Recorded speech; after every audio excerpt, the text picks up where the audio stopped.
Donc, pour moi, je me dis toujours qu'il faut commencer de quelque part. Tu sais, quand on a commencé l'édition vidéo, la première vidéo que j'ai éditée pour Valère, c'était avec un téléphone. Ce qui nous a enseigné en résumé, c'est que cherchez vous-même votre argent. Pourquoi tu as développé l'ensemble business du coup? Les frustrations. Lorsque tu sais que tu dois arriver en brousse pour aller collecter de l'or, il ne faut jamais dire à quelqu'un que tu parles. Dans les maisons meublées, au départ, j'ai investi 20 000 $. Et pendant une année, j'ai tout perdu. Lance-toi, construis les maisons, tu vas vendre. Bonjour ma personne personnelle, j'espère que tu vas bien, j'espère que comme moi tu as soif de réussite. Et bien si c'est le cas, on est ensemble, you know. Comme tu peux le constater, récemment c'était le docteur Claudel, aujourd'hui c'est deux monuments qui vont passer à la casserole.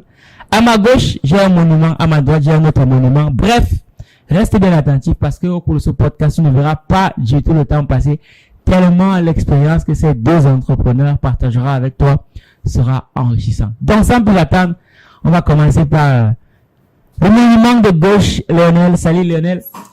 Salut Valère. Comment tu vas, gars? Oui, ça va très bien et toi? Super, moi ça va super bien. Donc, salut Aaron. Salut Valère. C'est comment, gars? Gars, ça va. Le maillot chef.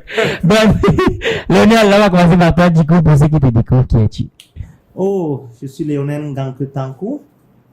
Disons que je suis ingénieur de base, mais aujourd'hui, je suis dans plusieurs domaines. Je suis un entrepreneur, c'est vrai, mais certains disent que je suis plus businessman qu'entrepreneur.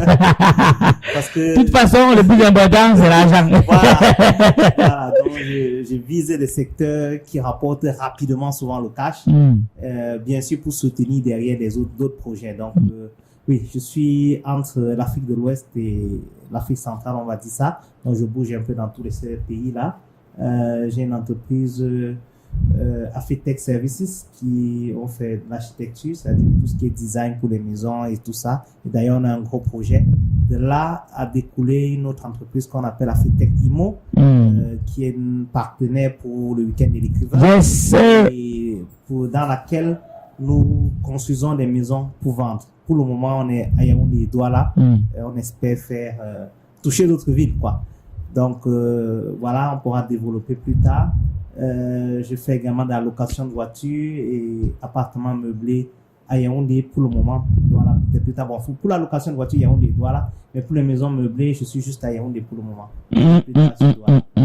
Ok, super. Donc, comme tu as pu le constater, le CV est très, très chargé. Donc, tu te doutes bien que si le CV est aussi chargé, c'est que c'est aussi chargé d'expériences agréables comme désagréables. Mais le plus important, c'est ça la leçon continue. Car comme l'a dit Nelson Mandela, soit je gagne, soit j'apprends. Salut Armand. Salut Valère. Gars, pour ceux qui te découvrent aujourd'hui là, qui es-tu?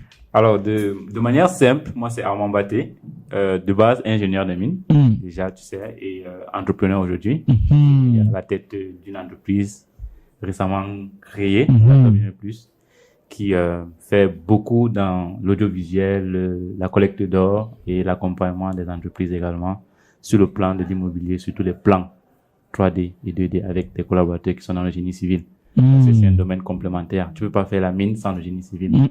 Parce que lorsque l'ingénieur du génie civil est là, il faut que l'ingénieur du génie minier également soit là pour lui donner des bons granulats et également avoir des différents essais à faire pour pouvoir avoir un sol qui tient sur du long terme. Finalement, donc, on a donc créé ça et on a également un secteur qui s'occupe de l'or pour pouvoir collecter et revendre l'or aux personnes. On a aussi le côté audiovisuel où nous montons des vidéos pour plusieurs personnes de la diaspora, en l'occurrence 9 personnes. Et c'est ça qui nourrit un peu son nom aussi. Ah ouais, l'homme est chargé, l'homme est chargé. Aujourd'hui, je suis également distributeur de produits Njoka dans le Grand Nord Cameroun, Ngaoundéré, Marois et Garoua. D'accord. Ah oui, et ce que tu as oublié de préciser, que c'est que désormais tu es auteur. Ouais, auteur d'un livre intitulé 29 idées de business à lancer dans le secteur minier. Donc, vu ma casquette de base et vu que j'ai commencé dans un secteur bien précis qui est à savoir la collecte d'or, j'ai donc dit que, ok, pourquoi ne pas recenser tous les idées de business, permettre aux personnes de se lancer également dessus et avoir donc des business à côté qui puissent créer un jour un groupe qui sera peut-être coté à la bourse, quoi. Mais pourquoi pas, le rêve est gratuit, donc pourquoi pas, bien sûr. Voilà. Ok, super, merci beaucoup Armand Baté. Donc je vais mettre tout de suite les pieds dans le plat et ma question va s'adresser à Lionel. Lionel, depuis que tu es en business, est-ce que quelle est la plus grosse perte que tu as essuyée dans les affaires? Oh, la plus grosse perte, disons que j'ai eu deux grosses pertes. Deux grosses pertes. Il y a une première, j'ai acheté une pick-up, une Toyota pour la location, puisque je suis dans la location de voiture. Et j'ai fait une grosse erreur, je ne l'ai pas assuré tout risque. Donc, je voulais économiser de l'argent. Donc, je crois la pick-up c'était à l'occasion quand même, ça me revenait autour de 15 millions CFA. Et je l'ai envoyé sur un projet. Après 1 mois et demi, 2 mois, la pick-up a fait un tourneau avec le chauffeur et les passagers. Oh, Dieu soit loué, personne n'est décédé, mais la pick-up était totalement amochée. Ouais. Donc, quand j'ai regardé la pick-up, je me suis couché sur le canapé.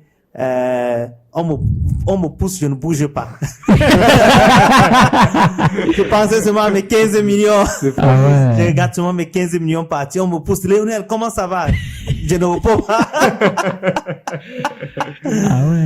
15 millions partis comme ça, c'était un choc pour moi. C'était quand même un montant. Et je venais, ça fait 1 mois, juste 1 mois que j'avais mis, j'étais déjà en train de calculer, chaque jour, 70 000 par jour. Si tu fais tel nombre de jours, je suis en train de calculer comment je vais rentabiliser mon véhicule, ou bien 60 000, ça dépend des projets, ou 50 000 sont les projets, les locations long terme.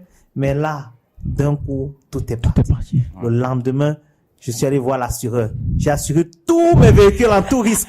Tout. J'ai changé tous les assurances. Ça, c'était vraiment un gros choc. Et un deuxième aussi, c'est quand j'apprenais, quand j'ai commencé dans les locations, dans les maisons meublées, au départ, j'ai investi $20,000 et pendant 1 année, j'ai tout perdu. Ah ouais? J'ai tout perdu parce que je savais pas comment ça fonctionnait. Il y avait beaucoup d'informations que je n'avais pas. Je pensais qu'il suffisait juste de prendre une maison, la meubler, avec une jolie télévision, des jolis canapés, un très joli lit. Ouais. Donc, il y avait beaucoup de réalités du business que je connaissais pas. Donc là, j'ai investi pendant 1 année. Je crois que je prenais la maison à $1,500, donc environ 850 000 ou 900 000, c'est ça, environ ça par mois. Sans compter maintenant un personnel que j'avais recruté pour garder les locaux, ainsi de suite. En tout cas, c'était très difficile. Et pendant 1 année, chaque mois, j'avais espoir que le mois suivant, ça allait marcher. Dans le mois commence, il y a personne, c'était 5 chambres salon, personne, et je donnais souvent les chambres individuelles, souvent tout l'appartement. Au début, je peux avoir 1 client, 2 clients, après ça meurt. 2e mois, 3e mois, vers le 4e mois, ça commence à marcher. Et là, je renouvelle le bail encore pour 6 mois. Ça redescend. À la fin de l'année, quand j'ai fait le bilan, $20,000 étaient partis. Comme ça. Donc ça fait environ 12 millions? Ah oui, quand même. Oui, 12 millions de francs. 12 millions plus 15 millions. Voilà, donc. 27 millions. Voilà.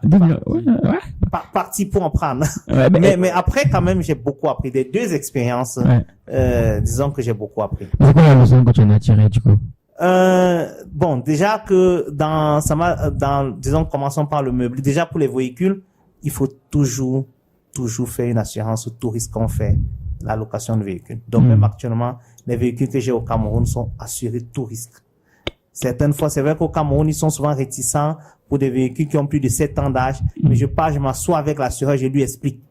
Même s'il faut payer un peu plus, je paye un peu plus parce que je peux plus jamais prendre ce risque. Plus jamais.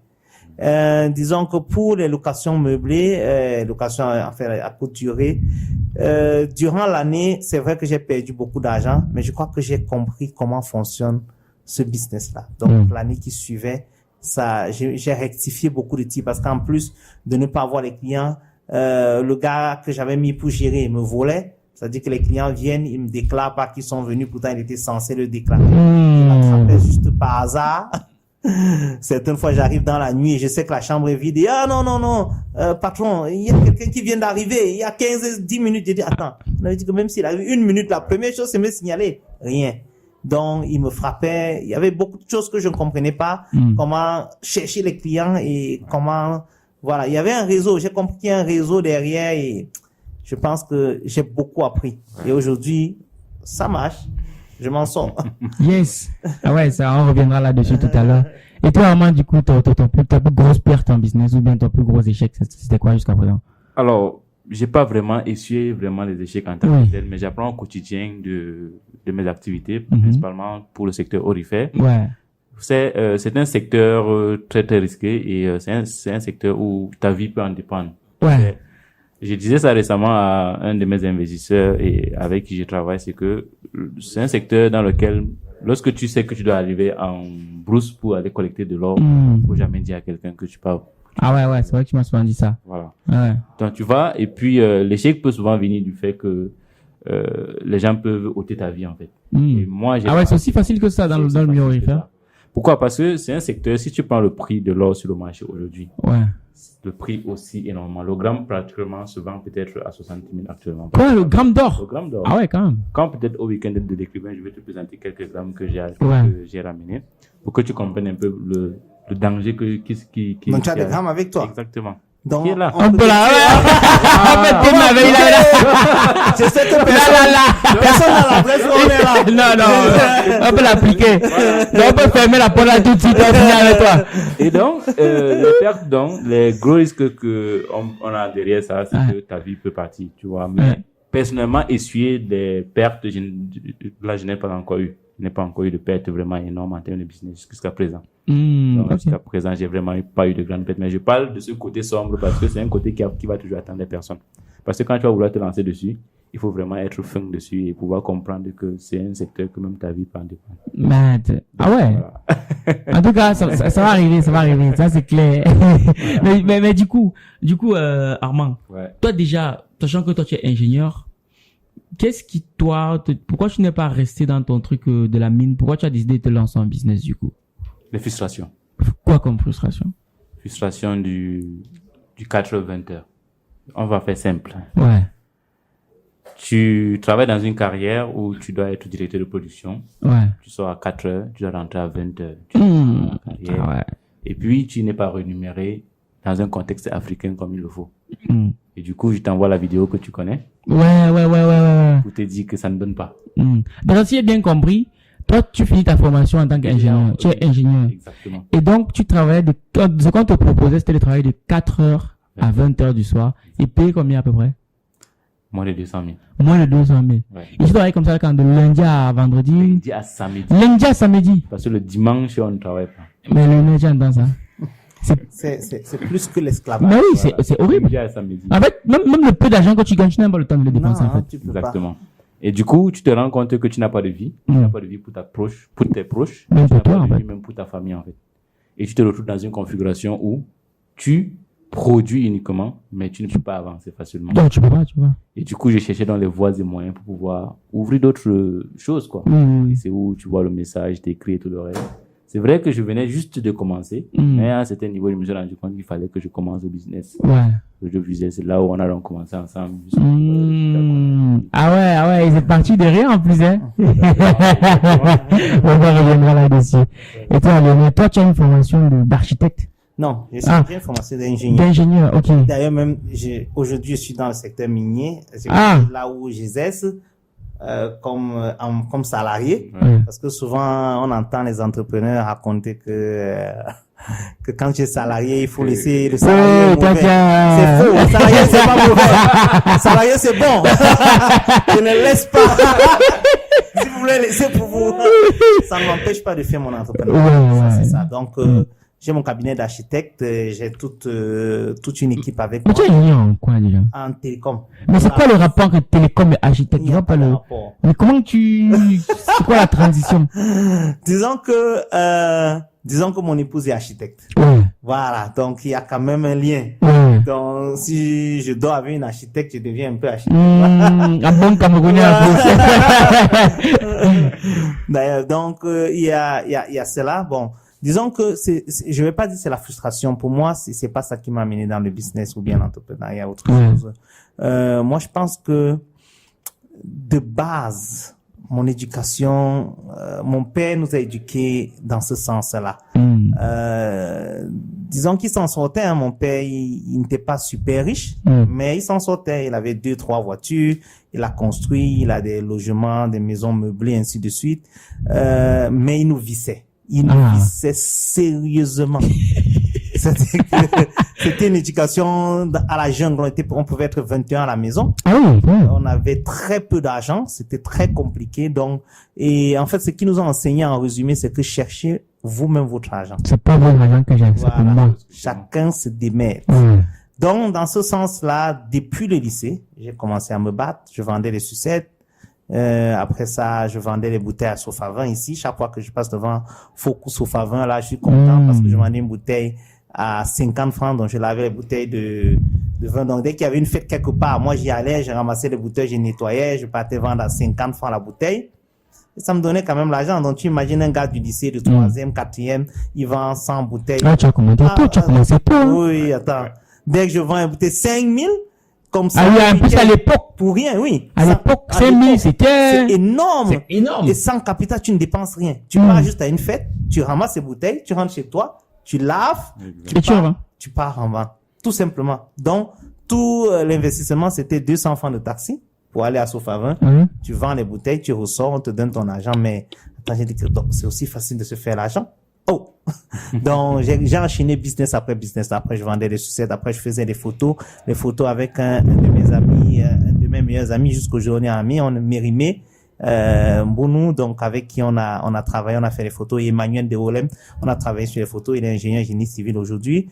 Mérimé est professeur, donc, censeur.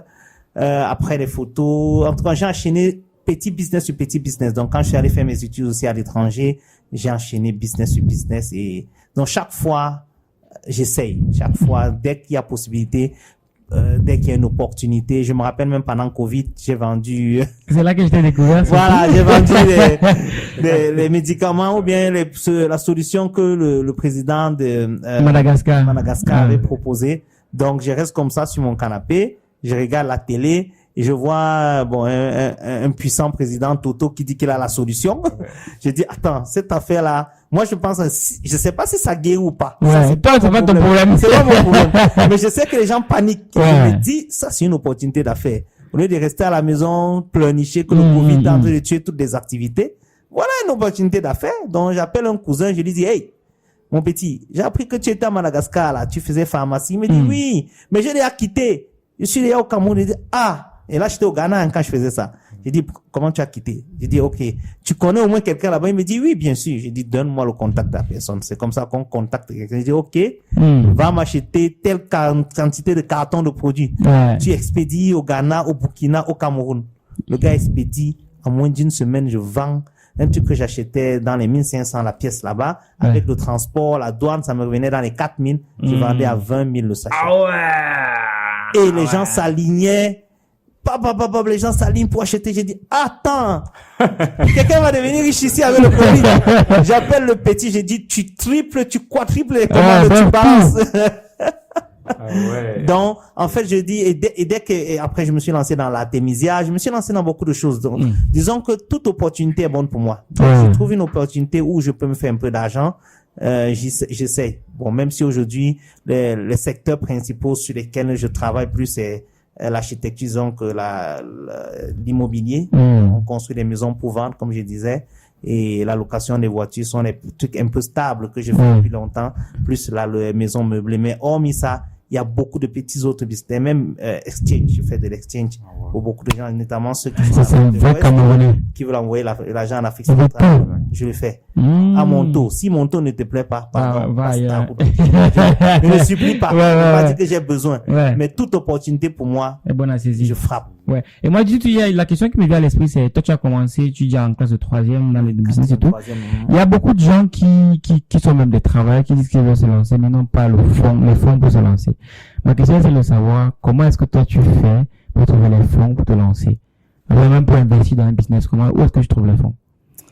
Je vais dire que, est-ce qu'on a vraiment besoin de fonds pour se lancer? Je pense que on a besoin d'idées, on a besoin de courage, on a besoin de se jeter. Les fonds viennent tout seuls.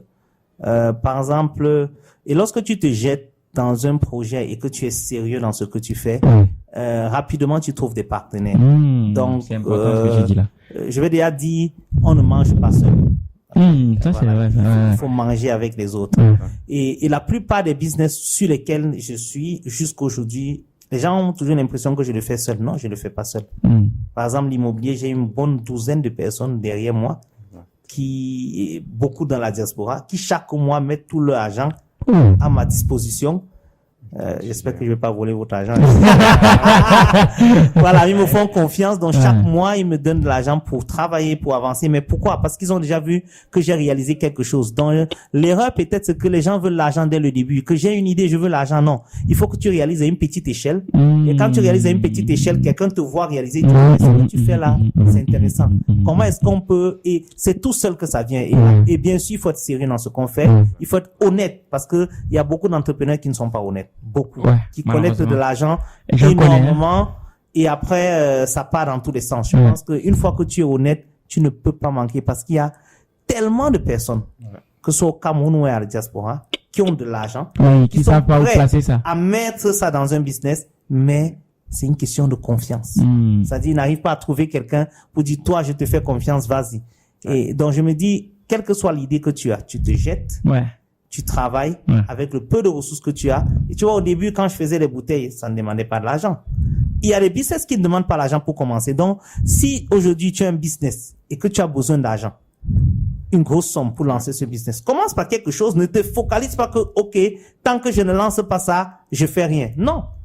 Commence avec quelque chose qui demande soit moins de ressources, c'est-à-dire les ressources à ton niveau, soit pas de ressources. Il y a des choses qui commencent pas de ressources. Ou bien, quand je faisais les photos, j'ai commencé avec l'appareil de mon père. J'ai pris un petit appareil photo qui nous faisait, il y avait des petites pellicules. C'était à la maison. J'ai dit, attends, cet appareil, c'est là pour faire quoi?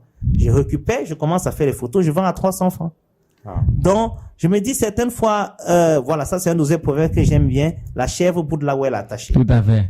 The chicken broken in the il faut utiliser ce qu'on a autour de soi. Souvent, il faut pas aller loin. Donc, on mange pas seul. Deux, la chèvre au bout de là où elle est attachée. Donc, tu dois utiliser les ressources. Et ça, ce proverbe s'applique également, peut-être on reviendra sur cette question plus tard, pour ceux qui cherchent les idées de business. Quelqu'un me rencontre et dit, attends, je vois que tu fais beaucoup de bien. Qu'est-ce que moi je peux faire? La première question que je lui demande, c'est qu'est-ce que tu fais? Tu travailles où? Tu fais quoi dans la vie? Commence d'abord là où tu es. Ne pas dire, OK, je suis ingénieur minier, j'ai fait l'agriculture. Quand je ris d'abord, je dis que, oh, tu vas perdre ton argent grave. Que je suis peut-être professeur, je vais faire les poules. Je vais lever les poules. Je dis que mon frère, commence d'abord là où tu es. Tu génères quelque chose autour de l'activité, soit de l'activité que tu as, soit du secteur où tu es, soit du quartier où tu habites. En fait, broute d'abord là où tu es. Et c'est de là que tu peux aller tenter à dire, OK, qu'est-ce que va aller faire de l'autre côté? Tu lances un peu un pion là-bas, tu dis, bon, on va essayer. Parce que tu es assis quand même quelque part dans un secteur et là, tu peux toucher d'autres secteurs. Voilà. OK, ouais, c'est du lourd là. C'est que tu dis tout à l'heure de la chèvre bouteille attachée et partir déjà de ce qu'on fait et de là, carrément, on peut lancer un business et ouais, je trouve que ça a du sens. Ça a du sens. Du coup, et toi, Armand? Toi, comment tu gères ça, du coup? Tu sais, je vais juste te raconter une histoire qu'on a vécue ensemble. Pour ne pas trouver les justifications à ne pas lancer un business, en fait. Tu sais, quand on a commencé l'édition vidéo, la première vidéo que j'ai éditée pour Valère, pour ceux qui vont écouter là aujourd'hui, dans le département audiovisuel, c'était avec un téléphone. Tout à fait, c'est vrai. C'était avec un téléphone. Ça veut dire que j'étais rentré là, j'avais le téléphone. En fait, je savais pas ce que j'allais faire. Je ne savais même pas que c'était possible de le faire. Mais je voyais des gens créer du contenu. Je me disais que, OK, comment on fait pour monter une vidéo? Il m'écrit, il me dit que, gars, j'en ai besoin actuellement dans l'équipe de monter une vidéo. Je dis que je ne connaissais pas. J'ai d'abord dit oui. D'abord, bon Camerounais. Avant d'aller chercher comment ça se passe. J'ai pris un téléphone Samsung Galaxy S7, 32 Go, vider la mémoire, télécharger la vidéo qu'il a envoyée, commencer à monter ça avec un logiciel qu'on appelle KineMaster. On peut le dire, on voit ça sur Play Store partout. Et après, quand j'ai compris ça, j'ai donc commencé à chercher dans la machine. J'ai perdu pratiquement près de 6 machines avant de pouvoir acheter la machine gamer qui est là. Pour pouvoir travailler avec. Et c'est maintenant donc les revenus générés à travers ce que je gagnais, qui me payaient, et d'autres personnes qui me payaient au quotidien. J'ai donc commencé à épargner. Épargne qui a fait en sorte que je puisse acheter une nouvelle machine. Machine qui a fait en sorte que les gens ont vu mon processus pendant peut-être 2 ans. Je crois. 2 ans. Ils ont vu ce que je faisais, comment les travaux étaient passés de médiocre, passable, bien, assez bien, jusqu'à ce que je suis aujourd'hui. Et les gens ont commencé à dire que, peut-être même ton business, là, il faut même commencer à investir dessus. Actuellement, j'ai des personnes qui investissent dessus et que j'ai formé des personnes qui travaillent et qui remboursent dans ces dividendes à chaque fois. De chercher d'argent, c'est difficile. Donc, pour moi, je me dis toujours qu'il faut commencer de quelque part. Et lorsque j'ai donc commencé les revenus générés par l'audiovisuel m'ont donné la possibilité pour moi d'investir ailleurs. Dans notre secteur d'activité qui est au secteur minier. Parce que je voulais un secteur qui me rapporte du cash de manière journalière ou bien de manière hebdomadaire. Ouais. Et là, j'ai donc dit que, OK, pourquoi aller investir ailleurs alors que tu peux commencer uniquement par faire du trading, ça veut dire acheter et revendre. Tout simplement. De l'or, tout simplement. Tu payes chez les opérateurs à un bas prix, tu Et tu revends. C'est là où j'ai donc dit que, OK, au lieu d'aller frontalement dans le secteur minier, j'ai pris d'abord un raccourci pour avoir des fonds qui vont donc donner la possibilité de pouvoir maintenant revenir dans le secteur minier et développer d'autres secteurs d'activité. Comme pour dire quoi, il faut commencer avec ce que tu as déjà. Et là, tu travailles dessus, tu essaies d'optimiser ça, et puis tu mets le cerveau en activité. Le cerveau en activité, le cerveau recyclé. Recycler le cerveau en permanence afin de pouvoir avoir des résultats beaucoup plus optimaux. Yes, sir! Mais c'est vrai, je pense que tu rejoins un peu Lionel dans ce qu'il dit lorsque tu dis que c'est peut-être que tu veux faire dans l'énergie solaire, mais tu n'as pas les moyens. Ben, tu peux commencer par vendre du charbon, si c'est le charbon qui a apporté. Tout simplement. Générer les fonds et ensuite. Et Lionel, toi qui as fait beaucoup de business, comment tu choisis les bonnes idées dans lesquelles investir ton argent ou te lancer? Qu'est-ce que tu évalues, toi? Honnêtement, je vais dire qu'il y a le flair dedans. Si on dit que c'est naturel, ou bien si on dit qu'il y a l'école de ça, je pense pas. Ah ouais. Il n'y a pas l'école de ça. Tu n'as pas une équation mathématique qui résout tout ça? Je pense que ça évolue aussi en fonction du niveau de business que tu as. Au début, pour moi, c'était juste gagner de l'argent. C'est-à-dire que quel que soit le montant que je pouvais gagner, je pouvais souffrir toute une journée. Si à la fin j'ai 1000 francs ou 2000, c'était bon. Mais plus tu évolues et plus tes revenus et le type de business que tu fais, par exemple, tu m'amènes un business aujourd'hui qui dit, OK, 5%, 10%, je te dis que je veux pas. Ça m'intéresse pas. Même 20%, même j'ai limite. J'hésite donc. Et je crois que j'ai aussi une capacité naturelle à analyser très rapidement si quelque chose sera rentable ou pas sans entrer dans trop de détails.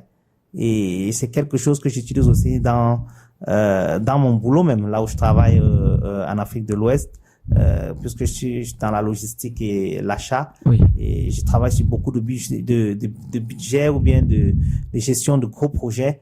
Et je pense que c'est une des qualités que mes patrons apprécient. C'est-à-dire que quand je vois quelque chose, je sais rapidement évaluer pour dire que ça là, on va dépenser à peu près telle chose, ça va rapporter ceci ou bien ça va pas. Donc, je pense que je l'applique également dans le business. Donc, c'est un flair et je le réalise chaque fois que je discute avec des personnes qui viennent avec des idées de business. Rapidement, je les casse ou bien je dis, OK, ça peut donner quelque chose. Et il me demande, mais pourquoi ça marche pas? Et rapidement, je réussis à lui expliquer et dire, OK, c'est vrai, tu as raison, sur tel aspect, ça va pas marcher, peut-être. Donc, je crois que j'ai ce flair-là et je pense qu'il est naturel. Je peux pas dire qu'il y a l'école, il y a pas l'école de ça. Il y a des choses qu'on apprend et ça s'améliore aussi au fur et à mesure que tu fais des business. Je crois que le fait que j'ai touché beaucoup de business me donne aussi cette capacité d'analyse assez rapide. Voilà, une analyse critique assez rapide. Qui permet de savoir, OK, est-ce qu'il faut se lancer ou pas. Ça veut dire que toi, c'est vraiment le flair. Tu n'as pas la petite formule. Mais c'est sûr que le flair vient avec l'expérience aussi. Effectivement. Je vais dire que il s'aguerrit avec l'expérience. Donc, au fur et à mesure que tu fais. Mais au début, je me dis, si c'est quelqu'un qui se lance dans le business au début, il faut pas trop analyser. Parce que lance-toi d'abord et tu vas t'éduquer au fur et à mesure. Parce qu'au début, je dis pas qu'il faut faire un business pour perdre, mais même si tu es un petit gars, lance-toi et là, tu vas apprendre. Parce que même les business sur lesquels j'ai perdu, j'ai beaucoup appris. J'ai énormément appris. Donc, maintenant, dis que au début, tu vas savoir si ça marche ou pas. Ce n'est pas toujours évident. Le maître mot, quelqu'un qui veut se lancer, qu'il se lance, tout simplement. Oui, qu'il se lance d'abord. Ok. Et toi, Armand, comment tu fais du coup? C'est la même chose, honnêtement, pour dire vrai, il faut se lancer. Parce que tu ne peux pas dire que tu vas prendre le temps d'analyser ça, même si tu prends quelle formule scientifique, tu vas évaluer les risques et tout le reste. Non, tu ne peux pas évaluer ça. Prenons un exemple simple. Par exemple, actuellement, je suis distributeur de produits Njoka dans le Grand Nord. Oui. Donc, Gaoundéré, Marois et Garoua. La première commande que moi je ne savais pas si c'est ce que je devais vendre. Mais j'ai testé le marché, j'ai communiqué, j'ai essayé de parler du produit à quelqu'un et les gens étaient intéressés. Et c'est où je me rends compte que le nombre, j'évaluais chaque jour ce que je vendais, je trouvais des stratégies pour pouvoir vendre tout le reste. Et puis, j'essaie d'optimiser. Et quand le business passe, j'essaie donc maintenant de faire monter la commande. Je continue toujours de vendre. Mais si on te dit qu'il y a une formule magique pour pouvoir évaluer si c'est que dans ton business qu'il faut investir ou pas, c'est assez compliqué. Même les experts financiers ne vont pas trop te dire ça de manière beaucoup plus claire. Mais il faut juste te lancer et vraiment essayer d'optimiser dans le processus. D'accord. Dans le processus. Parce que si le premier jour ne donne pas, tu te poses la question pourquoi ça n'a pas donné. On améliore. Tu trouves et puis tu améliores. Ouais, ça vous mettez directement le doigt sur le fait qu'il n'y a pas de succès spontané et aussi il faut d'abord se lancer, il faut être dans l'action. Et ce qui est curieux, c'est que lorsque tu es dans l'action, tu rencontres des gens et ces gens que tu rencontres vont te soumettre leurs problèmes. Et c'est comme ça que tu réussis maintenant à trouver comment rentabiliser. D'ailleurs, je connais un mec au Burkina Faso, lui, il vend des détendeurs de gaz. Wow. Détendeurs de gaz qui permettent de limiter les incendies. Et donc, lui, si toi tu te lèves, tu dis que tu vends les détendeurs de gaz, tu vas croire que c'est avec ça qu'il fait de l'argent. Sauf que c'est pas avec ça qu'il fait de l'argent. Il s'est rendu compte qu'en vendant les détendeurs de gaz, il partait installer chez les gens et il trouvait des pannes autres sur leur cuisinière. Et voilà, en fait, son vrai business. C'est que il vend les détendeurs de gaz, mais en allant installer les détendeurs de gaz, il a des services qu'il offre en plus qui sont plus chers. Mais s'il n'était pas dans la démarche déjà de vendre, il n'aurait jamais pu dénicher ses... Il se lance déjà. Donc, et effectivement, quand tu as cet esprit critique, une fois que tu te lances dans le business, tu peux même découvrir un autre business qui est plus rentable à côté du business que tu fais. En effet. Sans le savoir. Donc, ça, c'est quelque chose, il faut toujours essayer. Ça ne veut pas dire qu'il ne faut pas faire des études de marché. Hein. Il y a certains business qui ont une certaine taille. Il faut quand même faire certaines études pour voir est-ce que je dois lancer ça ou pas. Il y a d'autres business, on n'a pas besoin de faire des études de marché. On copie. C'est-à-dire, tu vois quelqu'un qui a fait quelque chose. Tu fais d'abord. Voilà, tu fais d'abord. Tu dis, Armand, il a lancé monteur vidéo. Est-ce que je vais faire une étude de marché pour savoir si moi aussi je fais monter les vidéos? Monte d'abord. Là, tu connais le nombre de gars de la diaspora qui cherchent des personnes. Le marché est là, on n'a pas besoin de... Ou bien tu veux que je te rédige ça? Ok, fais-moi un transfert, je te rédige ça. Ça dit qu'il y a des business évidents. Qu'on sait que là, le besoin est là. Tu vois, le besoin, la demande est forte. Même d'ailleurs, dans la vente des maisons, chaque fois que je regarde le Cameroun, je suis tellement content parce que en Afrique de l'Ouest, notamment en Côte d'Ivoire, au Ghana, les promoteurs immobiliers sont versés à un niveau que tu peux même pas imaginer. Sur fonds propres, les gars viennent, ils te construisent 10 000 maisons. Sur fonds propres, ils ne demandent rien. Rien du tout. Au Cameroun, on n'est pas encore à ce niveau. Non, pas du tout. Donc, c'est vierge. Lance-toi. Construis les maisons, tu vas vendre. Ça, c'est sûr. Avant même que ça ne finisse, les gens vont commander, ils vont acheter. Il suffit que tu sois honnête et sérieux dans ce que tu fais. Tu fais quelque chose de bien, tu ne peux pas manquer de clients. Avant que tes maisons ne finissent, avant que ces gros mangeurs ne viennent, il faut être installé et bâtir une certaine autorité. Et tu sais que quand ils viendront, toi, tu seras déjà là. Parce que malgré que ces gros, des Doha et tout ça qui sont en Côte d'Ivoire, j'ai des amis comme René Kessé qui s'en sortent. Et qui font le modèle de ce que je fais au Cameroun. Et qui s'en sortent malgré tous ces géants dans l'immobilier. Donc, je vais dire, il y a des secteurs où on n'a pas besoin de faire des grosses études, de gros surveys pour dire, OK, est-ce qu'on peut le faire? Il faut faire une étude de rentabilité, il faut faire la gestion des risques. Il y a des business, quand Express Union a commencé, je suis sûr que Express Exchange s'est assis quelque part et dit, hey, ce gars-là se fait du business. Vous croyez qu'il allait faire une étude de marché? Ah, non. Il a dit, copie, call. Terminé. Ça a marché aujourd'hui, le gars écrase. Non, tout à fait. Je crois que certaines fois, c'est comme ça qu'il faut faire. Non, c'est sûr. Et du coup, moi, j'aurais une question qui... Maintenant, tu t'es lancé, tu faisais tes petits trucs, 5 000 francs et tout. Toi, tu as démarré comme tu as pu, malgré les railleries et tout. Depuis que tu fais un peu plus d'argent, est-ce que tu as l'impression que le comportement des gens autour de toi a changé? Moi, personnellement, oui. Ah, comment ça? Moi, personnellement, oui, parce que quand je ne faisais pas encore les résultats que j'ai actuellement de manière personnelle, les chiffres que j'ai souvent, j'aime pas parler des chiffres. Moi, c'est pas trop intéressant. Les comportements ont changé. On dit que, bon, ce gars a trempé où, en fait? Sans blague. Ouais. Il faut leur dire que tu nages déjà. Tu vois. La question qu'on pose chaque jour. Oui. Qu'est-ce qu'il fait? Il a trempé où? Sérieux? La seule chose que moi j'ai dit toujours, c'est que allez voir sur Internet ce que je fais. Tout simplement. Mon histoire est racontée déjà partout. Mais il y en a pas pas besoin la puissance d'Internet. Voilà. Et je leur ai fait comprendre qu'avec Internet aujourd'hui, je peux rester chez moi. Ouais. Je peux travailler et tout le reste. Tranquillement. Et les gens sont tellement sceptiques. À tout moment, quand tu leur fais comprendre que je peux générer un certain type de montant de manière journalière, ils te disent que non, tu fais de la sorcellerie en fait. Et généralement, tu es à un certain niveau, tu es isolé. Oui, forcément. Et comme Arthur Schopenhauer il disait, toute vérité commence par d'abord être ridicule. Oui. Ensuite, on dit qu'elle est acceptée. Oui. Et puis, elle devient une évidence. Ouais. Donc, actuellement, je suis à la phase où on commence à accepter déjà. Maintenant, je suis sûr et certain que ça sera une évidence dans quelques années. Mais pour le moment, les comportements, normalement, ils ont beaucoup changé avec moi. Et on dit toujours que bon, son chemin qu'il a emprunté, voyons seulement son résultat. Et on va voir la suite, quoi. Tu as perdu des amis ou pas? Beaucoup. Ah ouais? Beaucoup. Mais pourquoi? Actuellement, les amis avec qui je discute, ce n'est que toi. Quand il dit amis, ça veut dire quand vous discutez le projet. Ouais, est-ce que ça avance? ouais, Est-ce que c'est difficile? Ouais. Quelles sont les stratégies que tu mets sur pied? Tu as un peu de discussion que allons en boîte de nuit. Est-ce qu'on peut aller voir le foot, en fait, un match de football de 0 et tout le reste? Classique. Tu n'as plus la possibilité d'aller rendre visite aux gens. Je connais plus le mot, j'étais chez mon ami. On allait taper les commentaires. On était allé tuer le temps. Le On est mot allé tuer le même temps. qui me finit, c'est ça. Qu'on était allé tuer le temps. Parce que les gens achètent le temps des autres. Toi, tu peux tuer ça chez les autres personnes. Quand tu vois un entrepreneur lancer une offre de recrutement, autant pour moi, c'est parce qu'il ne trouve pas le temps. C'est pour ça qu'il ne pourrait pas approprier lui-même la tâche. Quand je vois des gars qui me disent que je m'en vais tuer le temps, ouais, ça me rend malade en fait.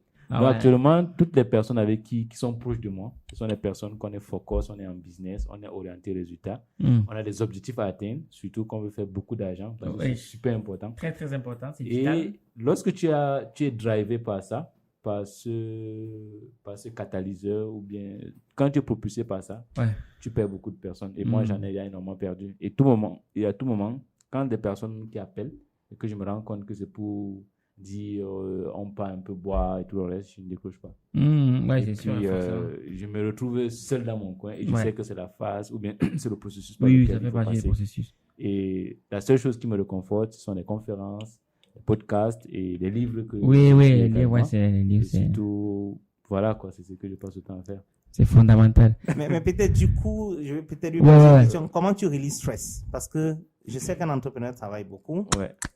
Comment tu fais pour décompresser un peu? Pour décompresser. Oui. C'est-à-dire, est-ce qu'il y a une activité que tu fais qui te fait plaisir, qui te fait un peu oublier tout le travail, en fait, une pause, oui, dans ce que tu fais? Généralement, les pauses que moi je prends, c'est aller faire le sport. Ok. Le sport, quand même, je le fais. Ah quand ouais. je suis. Le sport, quand même, je le fais. Chaque Chaque samedi. Okay. Souvent, même quand ils m'appellent pour voir, il y a souvent certains travaux, je suis souvent en sport. En soirée. Ouais. Okay. Et c'est durant ce moment, c'est pas chaque jour que je le fais, c'est chaque samedi que je le fais. Okay.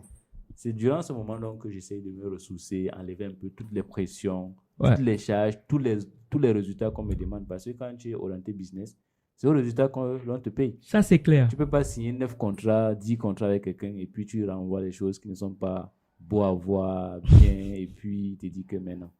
Et quand tu as cette pression au quotidien, et avec au Cameroun qui est avec Internet et tout le reste que vous connaissez, c'est pas assez évident. Tu te retrouves dans une configuration aussi, ce que tu fais par le sport. Ça, c'est ce que j'utilise pour pouvoir déstresser. Okay. Pour pouvoir déstresser. Moi, je ne visionne pas. Si c'est que je veux faire autre chose, je vais aller sur YouTube, je cherche des documentaires, je me forme et tout le reste. Ouais. C'est comme ça que moi je fonctionne. Ou bien j'écoute de la musique, tout simplement. Ouais, ça marche aussi. Très bien, ça. C'est comme ça que moi je fonctionne. Et toi, Lionel, depuis que tu fais du chiffre, alors, comment ça se passe? Ah, bon. C'est vrai que le commentaire de Armand, c'est la réalité de beaucoup d'entrepreneurs. Ouais. Mais honnêtement, moi, je dirais non. Non, je n'ai pas cette réalité-là. Peut-être parce que tu es à la fois entrepreneur et salarié? Oui, bon, peut-être parce que c'est entrepreneur et salarié, mais je pense que c'est parce que je dis pas que les autres montrent ce qu'ils ont, mais je pense que j'essaie autant que possible. Je vais pas dire de cacher, mais je suis de nature.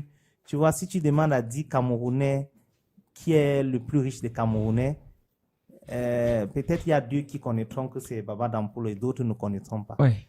Je pense que je fais un peu comme lui, je me cache. Pas que je cache mon business, je ne cache pas mes compétences, je ne cache pas ce que je sais faire. parce que je veux gagner de l'argent. Mais moi-même, je me cache. J'essaye de rester celui que j'étais en face de tout ce que je connais. Aussi simple que ça. Et ça fait que certaines personnes ne changent pas. Même quand actuellement je suis au Cameroun depuis 1 mois, 3 semaines, mes amis du lycée, on s'appelle, on se voit, on s'assoit quelque part. Oui, on discute, on peut prendre quelque chose à boire. Il n'y a pas de problème. Moi, je suis assez simple. Je trouve du temps. Ça ne veut pas dire que je ne suis pas occupé. Je suis super occupé. Ah, ça, on a pu le constater. Hein? Je gère énormément de business. Déjà, j'ai mon propre boulot que je dois gérer, même à distance quand j'ai voyagé. En plus de tous les business que je gère, et j'en ai au moins 4 ou 7 qui tournent à plein temps. Donc, il faut les gérer. Mon téléphone sonne énormément dans la journée surtout. Mais je réussis à trouver un temps, surtout le samedi. Je travaille, mais vraiment limité. Donc, je me suis dit, dans la semaine, il y a un jour où je ne travaille pas. Et quand je suis avec les autres, j'essaie vraiment de me cacher. Même là, par exemple, il y a beaucoup de choses que j'aurais pu dire, mais je préfère ne pas dire parce que où je vis, ce que je fais, il y a beaucoup de choses, c'est mon confort personnel, c'est ma vie privée. Je la garde pour le moment pour moi. Et je pense que ça fait que les gens, la plupart des gens me voient toujours comme avant, la plupart. Et je préfère ça. D'accord. Donc, ça fait que j'ai mes amis, j'ai même dans la famille. C'est vrai que on sait quand même que ton niveau a changé. Parce Exactement, que, en fait. Tu peux pas cacher certaines choses. Tu peux pas cacher certaines choses. Il y a certaines choses qu'on va voir. Mais, tu sais, il y a d'autres aussi qui en parlent trop. Tu vois, il veut montrer qu'il est arrivé à un autre niveau. Il veut, tu vois, je dis pas qu'il faut cacher sa richesse, mais je reste simple et je reste assez ouvert. Je reste assez ouvert et ça m'aide, quoi. Moi, je préfère cet état. Je crois que mon père l'a été et je suis un peu séparé. Non, c'est pas plus mal parce que, en fait, justement, quand j'ai fait ta connaissance, je me suis rendu compte que c'était effectivement cette manière de vivre assez simple là que toi tu véhicules. Ce qui fait que Lionel, tu le croises dans la rue, tu peux le, balancer. Pourtant, c'est un gars dangereux. Pourtant, c'est un gars très, très, très dangereux. Ouais. En tout cas, c'est top. C'est top. Et, comment vous faites pour, quand il s'agit d'un investissement, comment vous faites pour gérer la peur de perdre votre argent dans un investissement? Sur argentlivre.com, lisez et changez de vie.